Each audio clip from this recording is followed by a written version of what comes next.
Week की starting में हम 8 साल के बच्चे को देखते हैं जो कि काफ़ी डरा हुआ रहता था। उसे कोई चीज़ परेशान करती थी, वो हमेशा सहमा हुआ रहता था। वो 8 साल का था। इसके पेरेंट्स भी इस बात को लेके काफ़ी परेशान थे। फिर वो अपने घर में कुछ दिनों पहले एक एक्सोर्सिस्ट को बुलाते हैं जिनमें एक कपिल होता है और चर्च के फादर। उस छोटे बच्चे का नाम डेविड होता है। उसकी एक बहन भी होती है। इनके घर उसकी बहन का एक दोस्त भी था। उसकी डेविड के साथ काफ़ी अच्छी फ्रेंडशिप थी। वो डेविड को सुलाने ले जाता है। डेविड की बहन का दोस्त उसको लुटाकर वहाँ से चला जाता है। फिर डेविड को फील होता है जैसे कोई उसका रूम खोलने की कोशिश कर रहा है, तो डेविड जाकर वॉशरूम में छुप जाता है। फिर वहाँ पर उसको ऐसा लगता है कि जैसे वहाँ उसको कोई देख रहा है। उसको वहाँ पर कई ज़्यादा हाथ भी नज़र आते हैं। वो काफ़ी ज़्यादा डर जाता है और चिल्लाने लगता है। उसकी आवाज़ सुनकर सारे फैमिली मेंबर ऊपर आ जाते हैं। क्योंकि यहाँ डेविड अभी 8 साल का बच्चा था, काफ़ी ज़्यादा गुस्से में आ चुका था और आउट ऑफ कंट्रोल हो चुका था। वो अपने डैड के टांग पर स्टैप कर देता है। अब मेल सोर्सेस उसे नीचे उठाकर नीचे लेके आ रहा होता है, लेकिन वो अपने नाखूनों से दीवार पर स्क्रैच करता जा रहा था। यानी ऐसे लग रहा था जैसे उसे किसी ने पसोस कर लिया हो। उसे नीचे लाकर डाइनिंग टेबल पर लिटा दिया जाता है। फादर उसके ऊपर कुछ पल्स पड़ने लगते हैं। वो लोग उसे कंट्रोल में लाने की कोशिश कर रहे होते हैं, मगर इसी दौरान डेविड के मुंह से झाग आने लगते हैं। वो काफ़ी ज़्यादा स्ट्रॉन्ग होकर अपने आप को छुड़वा लेता है। इसी के साथ वहाँ पर एक बहुत बुरा तूफान आने लग गया था और चीज़ें टूटने लगती हैं और फादर भी गिर जाते हैं। दोनों लोगों ने उसे काफ़ी मजबूती से पकड़ा हुआ था। वो खुद को छुड़ाने की कोशिश में था। वो खुद की बॉडी को काफ़ी अजीब तरीके से फोल्ड करने लगता है, जो कि देखने में बहुत ज़्यादा खौफनाक है। उसको ऐसी हालत में देख के उसकी बहन का दोस्त उसके पास जाता है, उसे पकड़ कर कहता है कि तुम जो कोई भी हो, इस मासूम बच्ची की बॉडी को छोड़कर मेरे अंदर आ जाओ। यानी वो वाकई डेविड से बहुत ज़्यादा प्यार करता था। उसके कहते साथ ही डेविड की आंखें नॉर्मल होने लगती हैं और जो भी कोई डीमन उसके अंदर था वो डेविड की बहन के दोस्त के अंदर आ जाती है। अब उसकी हालत खराब होने लगती है। उसके दोस्त की तबीयत भी काफी बिगड़ चुकी थी। अब उसे हॉस्पिटल ले जाया गया था। वहाँ डॉक्टर्स की वाइफ को बताते हैं कि इसे बहुत बुरा हार्ट अटैक हुआ है, किसी चीज ने इसको बुरी तरीके से डरा दिया है। वो सब उसके लिए दुआ करने लगते हैं। दूसरी तरफ हम डेविड के बहन को दोस्त को देखते हैं जो अब बिल्कुल नॉर्मल हो चुका था, अपने दोस्त के साथ काम करवा रहा था। लेकिन जैसे ही वो अपने घर के अंदर आता है तो देखता है किसी दीवार में एक सुराख हुआ है। वो उसके अंदर देखता है तो उसे एक जिन नजर आता है जो उस पर अटैक करने की कोशिश कर रहा होता है, लेकिन वो खुद को बचा लेता है। लेकिन असल में ये उससे बचा हुआ नहीं था। बाकी वो सोल डेविड की बॉडी छोड़कर इसके अंदर आ चुकी थी। अब वो बहुत जल्द ही उसकी बॉडी को बिगाड़ने वाली थी, उसे पूरी तरीके से अपने कंट्रोल में करने वाली थी। वो फौरन वहाँ से बाहर निकल आता है और दरख्त पर बैठकर चैनसा की मदद से दरख्त को काट रहा होता है, लेकिन चैनसा स्टार्ट ही नहीं हो रही होती। तभी उसके सामने खिड़की में उसे एक घोस्ट दिखाई देता है। तो उसे ही देख रहा था। तभी उस चैनसा स्टार्ट हो जाती है, जिसकी वजह से उसकी बॉडी बिगड़ सकती थी। इससे पहले कि उसकी बॉडी बिगड़ती, चैनसा नीचे गिर जाती है और उसकी जान बच जाती है। वो काफी डर जाता है और अपनी गाड़ी लेकर वहाँ से जाने लगता है, लेकिन उसको रोक लिया जाता है। उधर हॉस्पिटल में जब मेल एक्सोर्सिस्ट को भी होश आती है तो वो भी यही कहता है। डेविड की बॉडी को वो सोल छोड़कर अब उस लड़के की बॉडी में आ चुकी है जो कि डेविड की बहन का दोस्त है।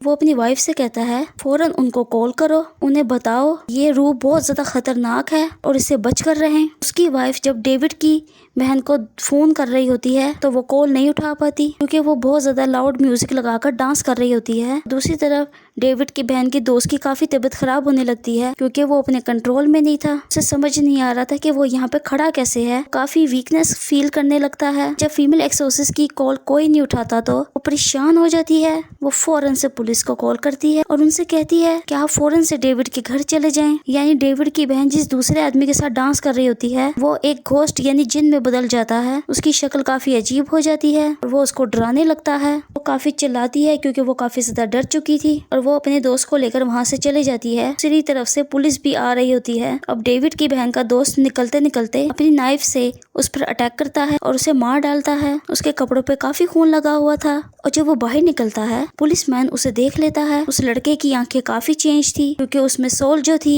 वो पुलिस से बात नहीं करता। पुलिसमैन उससे कहता है कि तुम्हारे कपड़ों पे खून भी लगा हुआ है, तुम हमारे साथ आओ। फिर हम देखते हैं कि वो मेल और फीमेल दोनों एक्सोर्सिस्ट के साथ बैठा होता है। वो उसे कहते हैं हम ये देखना चाहते हैं तुम्हें सोल है या नहीं, तुम बाइबल पढ़ना शुरू करो। अगर तुमने बाइबल पढ़ ली तो इसका ये मतलब है वो सोल अभी तुम्हारे अंदर नहीं है। अगर क्योंकि वो तुम्हारे अंदर होगी तो वो तुम्हें बाइबल नहीं पढ़ने देगी। अब जैसे ही वो लड़का बाइबल पढ़ना शुरू करता है तो उसे पता चलता है कि मेरे अंदर अभी सोल नहीं है, क्योंकि वो बाइबल पढ़ पा रहा था और जिसने उस आदमी को मारा था इस बारे में केस भी बन चुका था और पुलिस इसको अरेस्ट करने वाली थी। तो तभी वहाँ पर उस लड़की की लॉयर आ जाती है। वो दोनों एसोसिस उस लॉयर को कहते हैं कि उस लड़के ने उसको नहीं मारा, उसमें कोई सोल है, कोई घोस्ट है जिसने उस आदमी को मार दिया। और वो ये लोग ये भी बता रहे हैं उस आदमी में भी कोई घोस्ट आ गया था। तो लॉयर कहती है तो प्लीज आप लोग अपनी असल दुनिया में आ जाओ। कौन ऐसी बातों पे यकीन करेगा? लोग तो यही कहेंगे अपने सर से लोग क्राइम को टाल रहे हैं। वो लॉयर किसी भी सूरत नहीं मान रही होती ये किसी डीमन या सोल का काम है। वो मेल एक्सोसिस्ट उसे कहता है ठीक है रात को आप घर आइएगा, मैं आपको खुद दिखाऊंगा वीडियो। तो वो वीडियो में आपको ना दिखाएगी दिया तो बेशक आप उस लड़के को अरेस्ट कर लेना।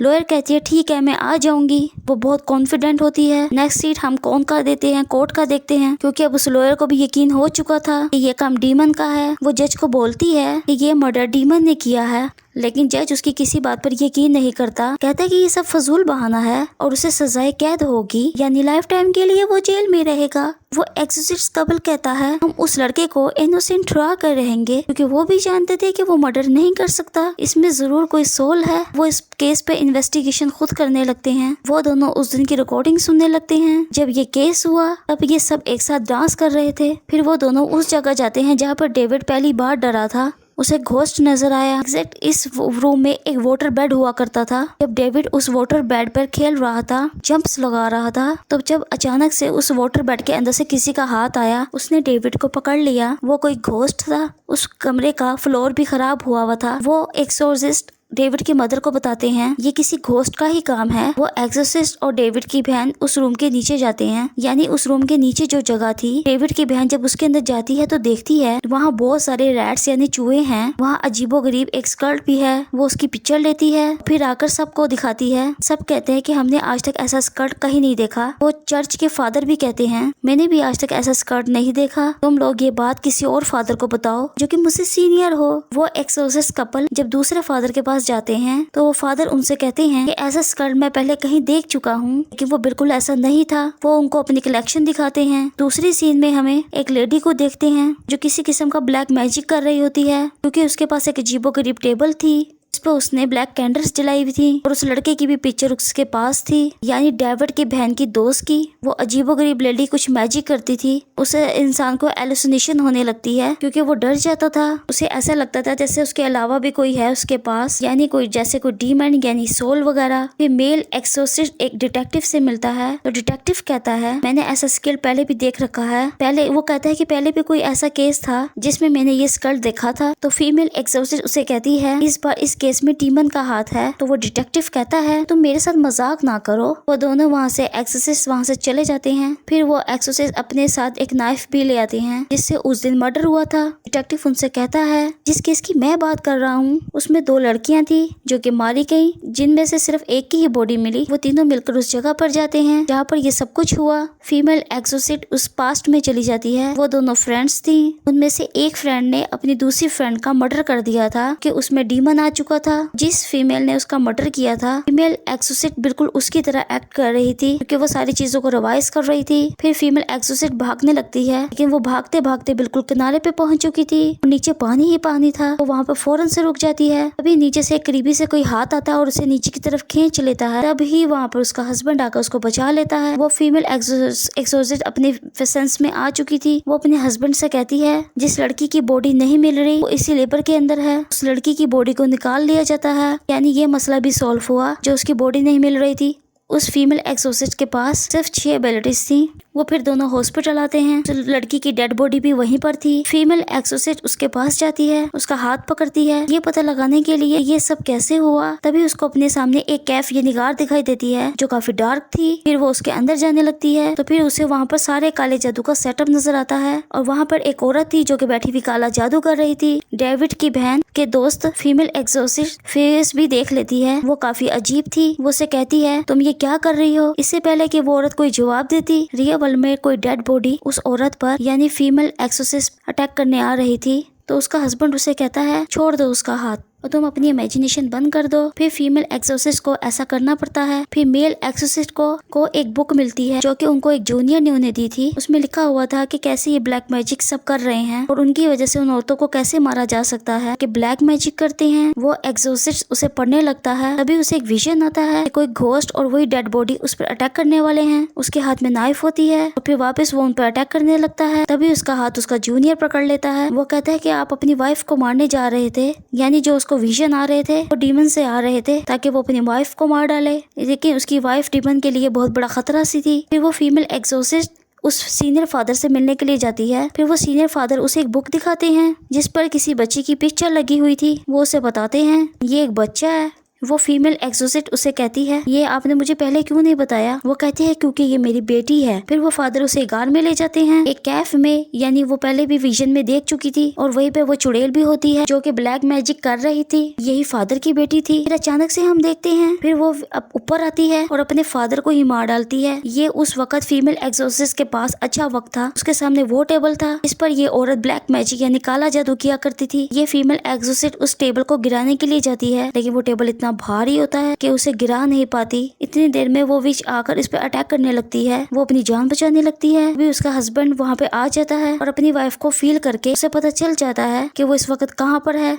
वो बेसमेंट का दरवाजा तोड़ने लगता है। अब वो नीचे फीमेल एक्सोसिस्ट काफी मुश्किल में होती है क्योंकि वो वहाँ से भाग रही होती है लेकिन उसे रास्ता नहीं मिल रहा होता। इतनी देर में उसे अपने सामने एक मिरर नजर आता है। वो हर तरफ खुद को देख पा रही थी। अभी वो बुरी औरत यानी विच आकर उस पर चाकू से अटैक करने लगती है। फीमेल एक्सोसिस्ट उसे पत्थर मारती है और वहाँ से भाग जाती है। फिर वो विच उस मेल एक्सोसिस्ट के पास जाती है उसकी वाइफ के रूप में और उसे अपने कंट्रोल में कर लेती है। दूसरी तरफ हम ये देखते हैं कि डेविड की बहन का दोस्त काफी बीमार था क्योंकि उसे जेल में बांधा गया था। ये बात थी कि उस पे तो एक मर्डर का इल्जाम था और दूसरा ये कि उसमें कोई सोल यानी रूह बार बार आ रही थी। उसकी बॉडी यहाँ पर अजीब तरीके से मूव करने लगती है। उसकी तबीयत बिगड़ने लगती है। दूसरी तरफ वेच मेल एक्सोसिस्ट को ऑर्डर देती है अपनी बीवी को मारने जाओ। ये मेल एक्सोसिस्ट पूरी तरह से उस विच के कंट्रोल में था तो वो हैमर लेके अपनी बीवी को मारने जा रहा होता है। तभी उन्हें पुराना वक्त याद आ जाता है। तब जब वो अपनी बीवी से पहली बार मिले उन्हें सब याद आ जाता है कि वो अपनी बीवी और अपनी फैमिली से कितना प्यार करते हैं। वो नॉर्मल होने लगते हैं और हैमर लेके सीधा उस टेबल की तरफ बढ़ते हैं जो कि विच की थी जिसपे विच ब्लैक मैजिक किया करती थी। वो उस टेबल को तोड़ देते हैं जो आज तक